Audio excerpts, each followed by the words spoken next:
Hello friends, and welcome to this video on critical reasoning. Well, critical reasoning is a very important part of the test that you're about to take. So here we go. We'll start with a question. Please read it very carefully.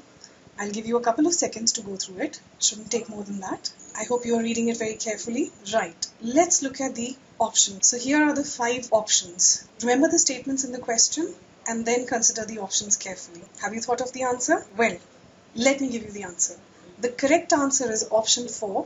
The ratio of people who can afford diamonds to the people who can afford yachts is 1,000,000 to 1. If you look back at the statement, it said that 10,000 times as many people who can afford both buy a diamond as a yacht, and we had to look for a statement which most weakened the argument above. So therefore we've come to option number 4. Right. Now let me tell you a bit more about a typical CR question. A typical CR question will consist of 3 things: facts, conclusions, and assumptions. Facts are simply reasons given by the author or the writer to convince you about something. Conclusion is that part about which he wants to convince you. And assumptions are unstated facts or reasons. Right, I hope you've understood the terms. Let's look at another question now. Please read it very, very carefully. There's a keyword here which should point you towards the conclusion. I hope you've spotted the conclusion by now. Let's look at the options. Here are the first 2 options on your screen. Please keep the conclusion in mind while you're weighing the options. Looking at the next 3 options, again, let me remind you about the conclusion.